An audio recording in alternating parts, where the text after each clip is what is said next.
Assalamualaikum warahmatullahi wabarakatuh. Perkenalkan, kami dari kelompok 9 yang terdiri dari Aprilia Septianingsih dan Bagus Ahmad.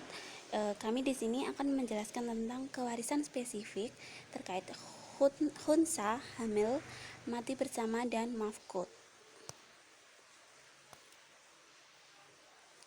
Ya, yang pertama kami akan menjelaskan tentang kewarisan khunsa menurut Imam Malik. Nah, sebelum masuk ke kewarisan khunsa menurut Imam Malik, di sini kami akan menjelaskan apa itu khunsa. Khunsa adalah seseorang yang memiliki alat kelamin ganda.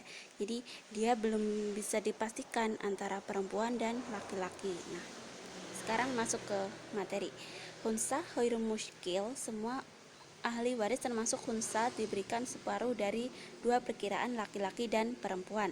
Sedangkan khunsa muskil menurut Imam Malik itu diberi bagian yang pertengahan di antara dua bagian. Cara menyelesaikannya melalui dua tahap. Tahap pertama, dicari bagian pada saat dia dianggap sebagai laki-laki. Kemudian tahap yang kedua itu dicari bagian pada saat dia dianggap sebagai perempuan. Pada bagian pada tahap pertama ditambahkan dengan bagian pada tahap kedua, kemudian hasilnya dibagi dua. Itulah bagian yang diberikan kepada khunsa khairu muskil tersebut.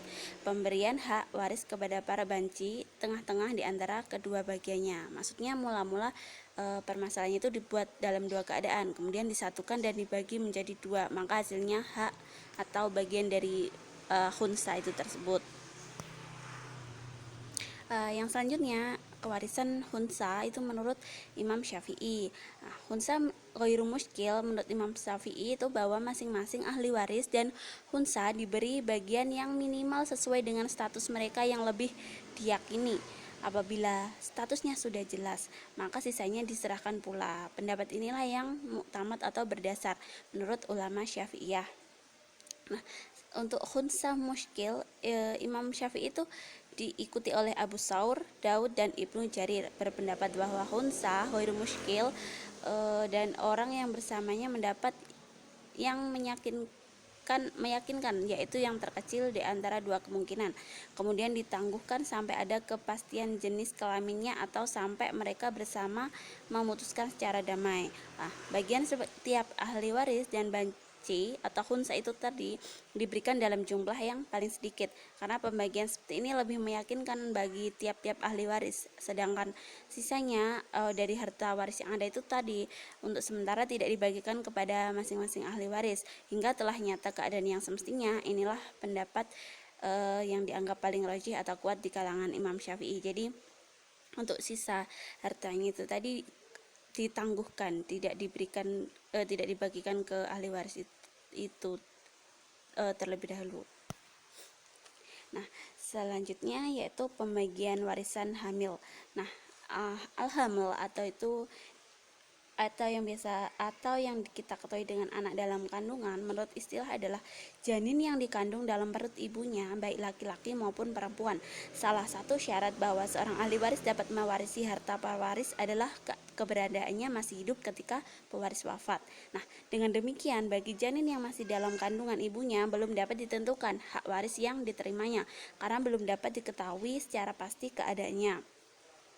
Apakah bayi tersebut akan lahir dengan selamat atau tidak, berjenis kelamin laki-laki atau perempuan, dan berjumlah satu atau kembar. Nah, para ulama sepakat bahwa batas minimal usia bayi di dalam kandungan adalah 6 bulan dihitung dari saat akad nikah dilangsungkan. Dasarnya adalah firman Allah Quran surat Al-Ahraf dan Quran surat Luqman. Yang selanjutnya ada pembagian warisan mati bersama. Kaidah yang berlaku dalam pembagian hak waris orang yang mati bersama baik karena tenggelam atau tertimbun reruntuhan, yaitu dengan menetapkan mana yang lebih dahulu meninggal dan mana yang meninggal lebih kemudian. Apabila ini dapat diketahui meskipun terdahulu dan terkemudiannya itu hanya sesaat saja, maka hak waris diberikan kepada orang yang meninggalnya lebih kemudian tersebut dan hartanya dipindahkan kepada ahli waris lain yang hidupnya lebih kemudian. Tetapi jika keduanya meninggal secara bersamaan tanpa diketahui mana yang terdahulu dan terkemudian, maka tidak ada hak waris antara mereka. Hal ini sesuai dengan kaidah yang telah ditetapkan fuqaha yang menyebutkan bahwa tidak bisa saling mewarisi antara orang yang tenggelam dan tertimpa reruntuhan. Demikian juga dua orang yang binasa karena suatu peristiwa. Nah, ini tadi cuma sekilas penjelasan ya. Kalau misalkan untuk penjelasan yang lebih detailnya lagi nanti bisa dibaca di makalahnya. Nah, yang terakhir ada pembagian warisan mafqud. Al-mafqud dalam bahasa Arab secara harfiah bermakna hilang atau lenyap. Nah, dalam bahasa Arab al-mafqud merupakan isim maf'ul dari kata yang artinya hilang. Secara istilah ada beberapa pengertian yang telah dikemukakan, di antaranya al-mafqud adalah orang yang tidak diketahui keberadaannya setelah sekian waktu menghilang dari tempatnya, atau orang yang hilang terputus beritanya dan tidak diketahui rimbanya apakah dia masih hidup atau sudah mati. Sehingga dalam istilah fikih al-mafqud bermakna orang hilang, sebab tidak diketahui kabar beritanya karena telah meninggalkan tempat tinggalnya, tidak dikenal domisilinya, dan tidak diketahui apakah ia masih hidup atau sudah mati.